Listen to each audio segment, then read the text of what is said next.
Shalom and welcome to this week's edition of the Rabbi's Ramblings. Whenever we give each other wishes or blessings, one of the most common things that we bless each other with is success. Whether it's at work, at home, a hobby, whatever it may be, who doesn't want to be successful? Well, today we'll talk about two lessons that we're going to learn from this week's parsha, that if we practice these two things, there is no doubt that it will help us achieve success. What I'm talking about is the story of how Avram asks his servant Eliezer to go seek out a match, a spouse for his son Yitzchak. And he gives him specific instructions where he should travel to, which families he should seek a woman from, and so on. Now Eliezer is quite nervous. He wants to make sure that he finds the right one. So what does he do? As soon as he comes to the town, he goes to the local well, and before he does anything else, he turns to Hashem and he says, please make sure that my efforts are successful. And what happens? Before he even finishes his prayer, it says that his prayers were answered.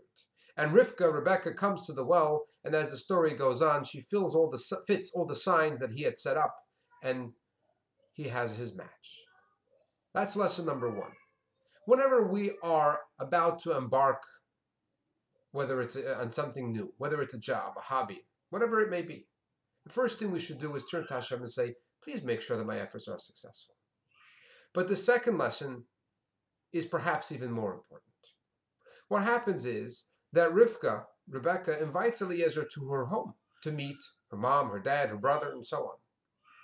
And Eliezer repeats the episode about how Avraham told him to go to this town and seek a girl from these and these families, and so on and so forth.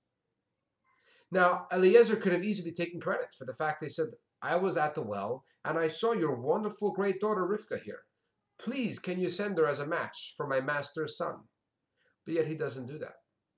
What he says is that when I came to the well, I turned to Hashem, and I asked him that he should bring success to my efforts. And before I even finished my prayer, it was answered already.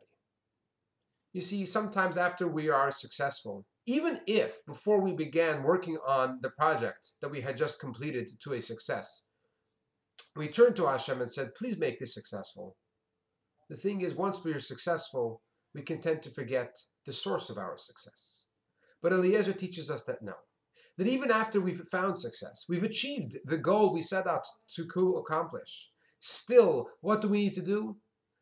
I was successful because Hashem has brought me that success. Remember, you matter and make a difference. Shabbat Shalom, and may you have lots and lots of success.